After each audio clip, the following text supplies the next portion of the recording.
Okay, we have 2 more episodes of The Royal Tutor left because this first season only has 12 episodes.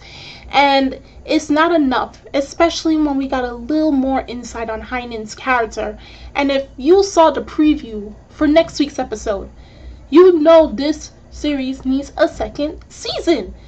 It just wouldn't sit right unless we're forced to go read the manga, which I don't have no problems with, but I know many people prefer anime over manga, so a second season would be nice at the same time too, just to hear the voices and see them act and move.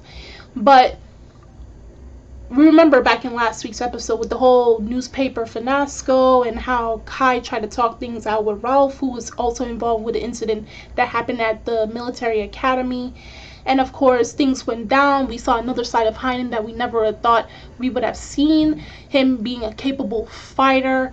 And the fact, once everything cooled down and they told the actual truth within the newspaper article we had, where Count Rosenberg, who is also the High Steward of the first Prince, Ains, want to talk to Heine and know about his past. Now, Heine didn't spill the beans, but it was Count Rosenberg, and he told us a little something about Heine that we never would have known. Now, most of us may have thought Heine, this was his first job or something, but that is not the case. He used to volunteer as a tutor at this church called Maria Vetseria.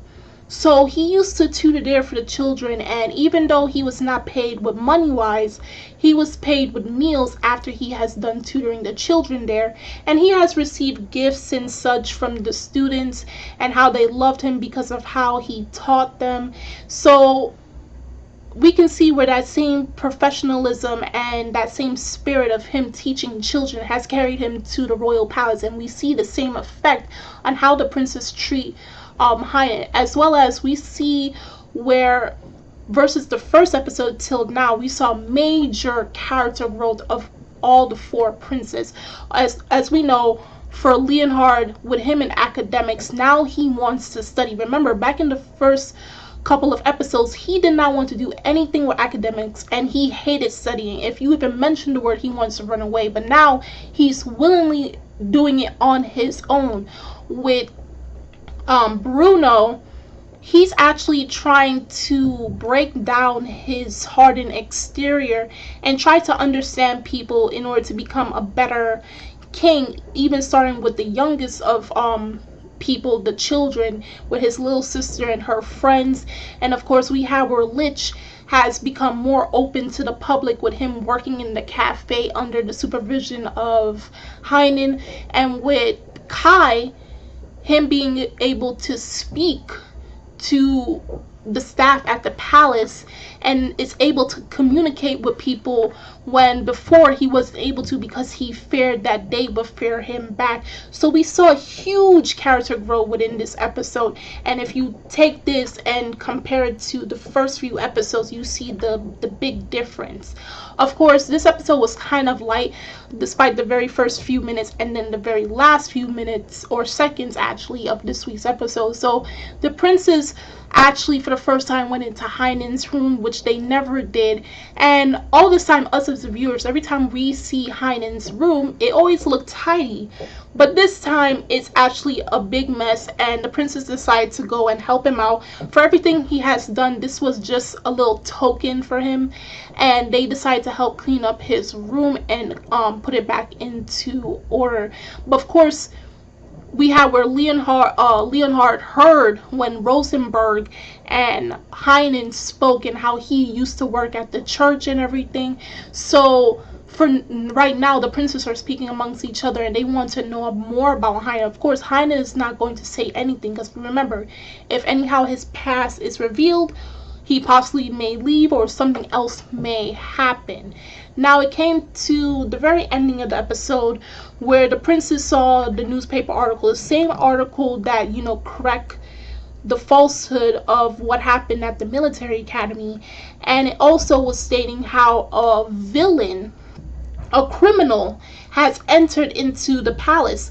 Now they start talking, saying they hate liars, they can't stand criminals, everyone is friendly here. And then we have where Heinen's like, you shouldn't make judgment or anything unless you have the actual facts. So, but at the same time, suppose this same criminal actually acted nice to you. And do you think, do you suppose the criminal is me? And episode ends off right there. So he poses this question to the princes and to us, the audience, thinking that the criminal is him because he's the person that was recently brought into the palace. You don't know of his origins, you don't know where he comes from, so it's kind of suspicious, and it kind of makes people want to point fingers at Heine. And then when you tie back with the fact that that little flashback that we had in episode 9, and then with the fact that he used to be a tutor or of that case back at a church, and that the fact that Rosenberg has more info if they decide to reveal what he knows in next week's episode, this kind of makes Heine look very shady. Like, at one point he's like a reliable tutor, scholar, but on the other hand, we don't know what type of person he is. Is he this violent person, this person that, fights people, gets into trouble? We don't know. Now, I did say I was going to talk a little bit about Prince Ains. Now, every time something occurs, and the first time we were introduced to Count Rosenberg was the episode where we saw Lich working in the cafe underneath of the disguise because, his father didn't understand him and he needed to let out stress, and for him, this is his way of understanding society. So he was the same one saying that he would tell his father of him working at the cafe. How did he know that?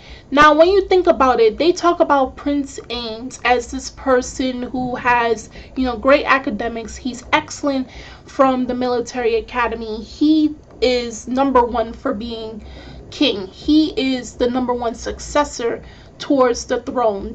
And we see how the four princes act towards each other. Yes, they may have mentioned their brother once or twice, but we see their relationship with each other. All of these brothers act very close with each other, and we never see the oldest prince.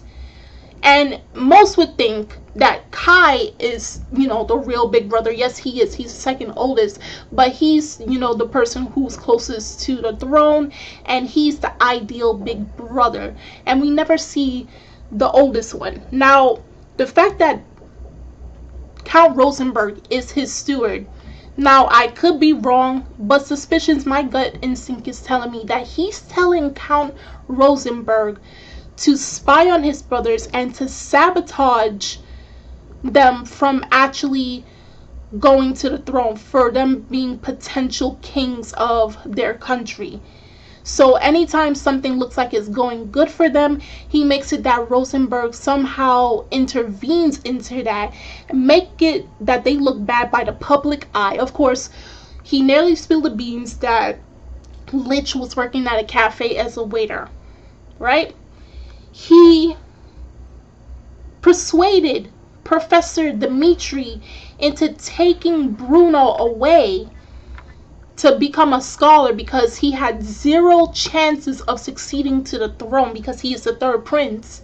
Okay, and then also think about it, from last week's episode, he knew everything that was going on at the military academy, so he wanted to make it look bad that Kai was this violent person, and that the public eye should keep an eye out on Kai, and that he's not what they think he is, and also got Ralph involved into the situation as well, using him as a puppet. Now, this is just my suspicion. Of course, I don't read the manga, but when you put the pieces together, and the fact when he was first introduced into this series, you have to say that possibly Ains is behind all of this. He doesn't want it where his brothers want to succeed to the throne or even possibly dream of becoming kings of their country.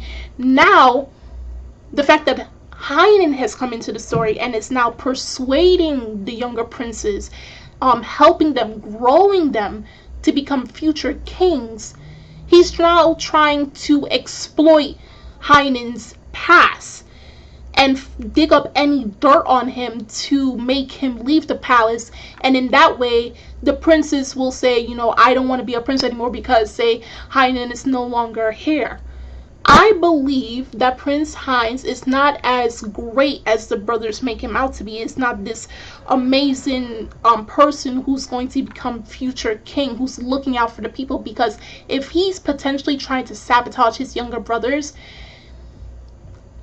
and I come to find out that this is true, definitely this is not a character I would like, and I don't want him to become king. Because if he's willing to do that to his younger brothers, just imagine what he could do to the country.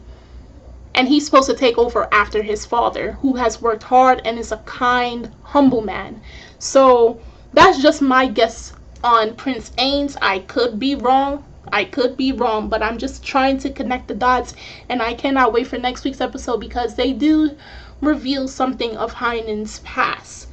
And it looks to be that he and Victor is involved in all of this as well. He's involved in this whole entire mess simply because he's connected to Heine and he knew him from a young age, as shown in the preview. So if you guys saw this week's episode of The Royal Tutor, episode 10, do drop a comment down below on how you felt about this week's episode. The links are in the description box, so you guys go check that out. And what are you anticipating for the last episode of this series? And do you hope for a season 2, and why? And I'm Kimmy Chan of Anime Legends Podcast, and I will see you guys later. Bye!